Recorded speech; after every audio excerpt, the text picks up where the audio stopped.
he's like really breaking down these stories that happened in the Bible, and he's not trying to step foot into the metaphysical more than is absolutely necessary. He's trying to just stick to like what could these stories be saying about human psychology if they've resonated with people for so long.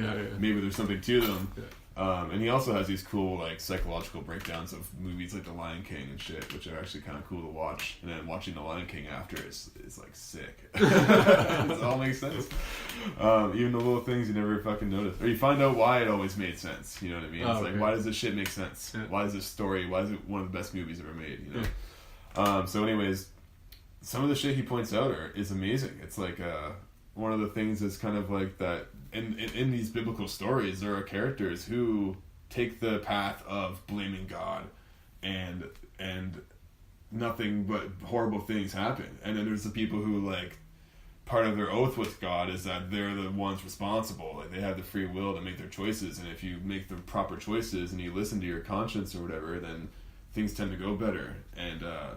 But then it's a huge failure on the part of modern Christianity, and it's something that Nietzsche pointed out brilliantly, where they weren't living out the ideals. It was just, you show up to church one day, you say, "Well, I accept more Jesus Christ as my Savior," and you're just like, "Sick, free ticket to heaven, bud. go on back to work," or whatever. Do what you're doing. Yeah, and so it's lost the plot, man. The modern day, if it was a real code of ethics kind of thing, like here's some stories illustrating why acting in this way might be better, you know, yeah, it's really great. He's a captivating person to listen to talk, Jordan Peterson. Like, I mean, it's important to keep your ears open for things you disagree with, which I personally find difficult with him, because he just makes his points. So I sometimes wonder if I'm just too stupid to find out where he might be wrong. If he's so much smarter than me that he just can't. I can't do it. He has it fooled. It's got us fooled. Yeah, I don't know for sure, but anyways, yeah, it's good. I like it. But I agree with you. I think that you see so much hypocrisy today in that side of the.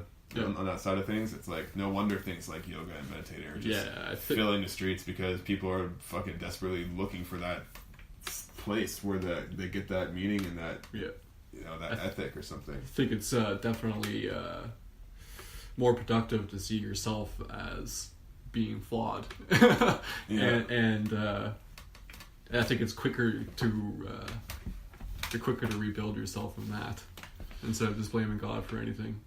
Yeah, and it's kind of like blaming circumstance in a way. Yeah. If you can break the God down in so many different angles, but you can blame God in all sorts of different ways. Like you can blame the place you were born in, or you can blame your parents, or you can blame, fucking your teachers, or you can blame the education system, you can blame the government, you can blame the whole culture, you can blame God. Take it all the way up. Take it up with that. I'm doing it. I'm got a complaint. I'm taking it all the way up to the top. Yeah. Yeah, it's skipping right over JC. Right over JC. To God. I'm going right to his dad. Get over here, you ding old dad. Fucking, I got some questions. Yeah. No, I agree. Yeah, you gotta take ownership. Mm-hmm. So it's like you have two options. It's like either, you just got a fucked up deal and you're fucked. There's nothing you can do about it, or there are things you could be doing about it and you're not doing them. Yeah, and that's where fear and anxiety come in again, because you just talk yourself out of thinking, oh, eating healthier is not going to make me feel any better. I can visualize it in my head, and my body's not satisfied enough if I just go on a plant-based diet. And then, true. I always hear stories of people who do go on plant-based diets and they say it's the cleanest, they feel cleaner and everything. But there's other examples too, obviously, like not quitting quitting smoking. People talking themselves out of that. Yeah. It's so hard, man, because I think there's a part of people that just, like, you don't like yourself one bit, You just look yourself in the mirror and just... I had a fucking gnarly acid trip one time where I looked at myself in the mirror and was so disgusted. Have you not heard that you're not supposed to look at yourself in the mirror when you're on that? So I've heard that, and I break that rule every time. It's usually a great time. I'm just like, I get like that weird, the mirror in my eyes like going in forever, and I start, whatever. I'm freaked out about looking like my dad too much or something. Like, I always felt like I was sneering at myself. Yeah, there was this one time where I usually like would just be just so off this planet, like it just didn't even matter what the fuck was going on. Like I was somewhere else. But then like the trips have gotten more tame over the years, and I wonder if I should like take some years away from it or something. Yeah, it's always a good thing. Hard to say, but balance. Yeah, this one time, balance. Yeah. This one time I was just discussing with myself, and I think that was that part of me coming out. That part of me that's like in everyone that you just hate yourself. You know, I don't know. Maybe I'm overgeneralizing. Maybe not everyone has this, or maybe everyone has it to varying degrees.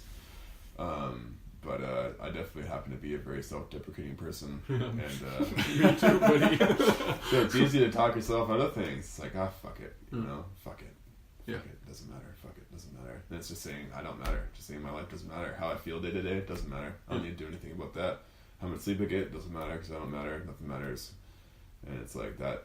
How do you fucking make sure that doesn't wind up making too many of the decisions? You know, it's I feel lucky because I have this part of me that has that good conscience at all. You know, it's like the angel on the shoulder and devil on the other, and because I always hit this point, it seems, where I've been bouncing back quicker from those episodes. Like for me lately, I feel lucky because it's usually like 2 to 3 weeks if I really let everything fall apart on myself, like just start drinking every night again and just whatever. Man. It's like I can only stand a couple of weeks, and then it just life gets so much harder that I have to get my shit together. When I quit smoking, it was like a solid 3 months of just doing everything right, just like working out and running and doing yoga and eating better, and it was just a solid 3 months of feeling amazing. And then because I wasn't smoking weed or anything too, and I was spending a lot of time alone because I was living alone at the time, and I just got bored, and I just kind of started drinking again. Yeah. And it got heavy, and then I just fell out of everything again. But then like a couple months go by of that, and I'll bounce back again, and I'll do another couple months of doing everything right, and then just fall out of it again. Yeah. Something. I feel like it's just, it's like a wave you have to ride. And every time you catch it, try and hold it as long as you can, and then like, hopefully I'm not like being deceitful to myself. But what I think is happening is that the lapses are getting shorter, at least for me. I'm hoping that maybe after enough time, it's just like they happen less and less, or maybe I get more control over it or something. I do hope that's true. Because I see things like, I have a series of, like, I'd never buy a chocolate bar. Like those classic chocolate bars. I haven't had one of those in so long. If I ever do, I don't even enjoy having it. Same with, like, Pepsi or Pop or anything. And so I'm like, feel like I'll just, I don't know, it's hard to say. Some people drink right till they're goddamn dead. So, it's hard to say. Yeah, I'm kind of worried some of my lapses are starting to get longer. Yeah.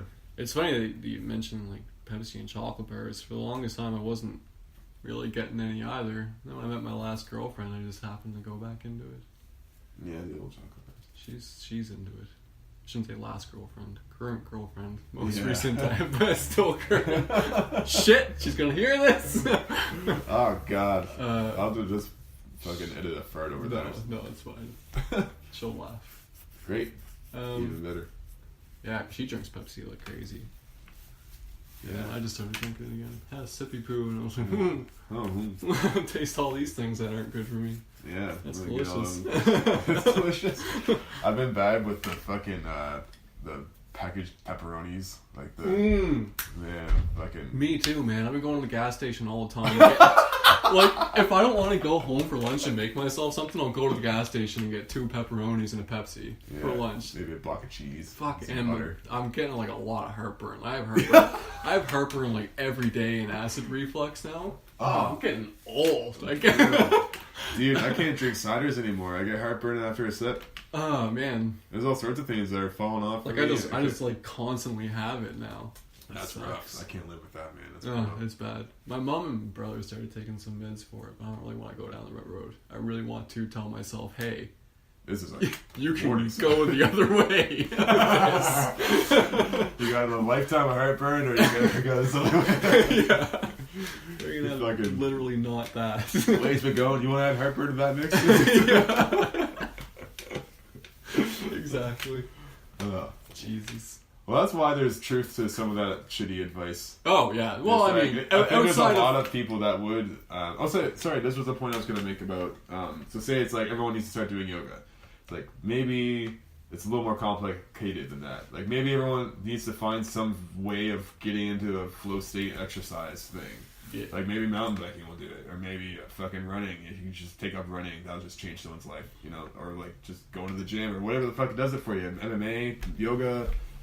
Tai Chi, what the fuck do you want to do? Mm-hmm. Like, someone should get some sort of physical movement regime in their life. I don't think it has to be yoga. I don't think it has to be any fucking particular thing or any mix of things or any one thing. It's whatever the fuck the person's willing to do. It's an individual person. You can't tell them they need to have that same fucking regime that you have. That's... Get something going that you like that will keep you healthy, and the other things that, like, if yoga and meditation are meant to come to you, they will come to you. Yeah, you'll naturally get pulled toward it. Exactly. Somehow. I do think that people should do yoga.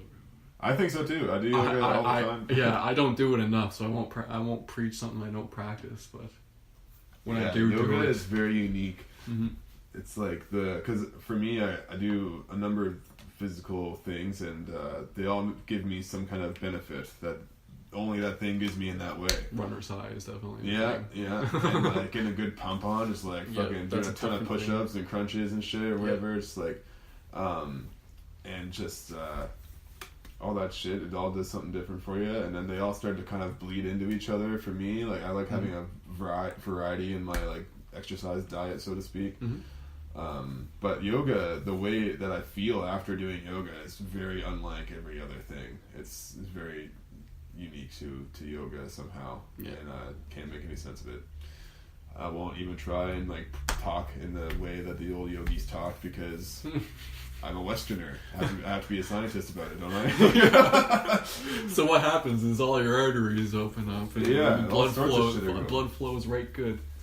And it makes sense. It's like it's slightly more archaic. It's an old tradition. So like what might actually be going on? Like, well, how would an older person who wasn't exposed to science in the way we have it here, like thousands of years ago practicing yoga, what would they interpret it as? Yeah. It would feel like they were ascending to a higher spiritual plane, for sure, because you feel so good. You would definitely make a religion out of it. Yeah, and it's great. And so what that it's, and it's hard to also, like, I don't mean to, like, if we can pinpoint every different physiological thing that occurs during yoga, that's obviously not all it is, because people are having psychological unfoldings as well during yoga. Yeah. And, but this brings me to a kind of, I feel like this is part of what's in the old yoga philosophy, but maybe not something that's, I don't know. Maybe I'm talking out my ass. But I think we both are this whole time. Let's be honest. Yeah, true. But it's obvious that your physical being and your psychological being and your mental health and all these things, it's actually this crazy complicated, interconnected, interdependent web of things happening. Yeah. You know, like the fact that you feel hunger, that's something you experience. It causes emotion. It causes this, like, maybe if you got fucking whacked every time you ate something as a kid, you'd fucking get scared every time you got hungry or something. You know, like, it's just fucking, everything about us plays a part.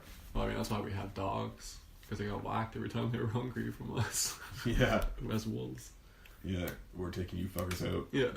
Sorry, you either join the team or you're fucking cut. You're off one of this nonsense. Yeah, I know. We got rid of short-faced bears. You think that's what happened? I think I heard some hunters talk about this. Maybe been Rogan's podcast, but just hunted short-faced bears right to extinction because they're so fucking enormous and scary. Really? I don't know. It's a theory, but I don't know if it's true or not.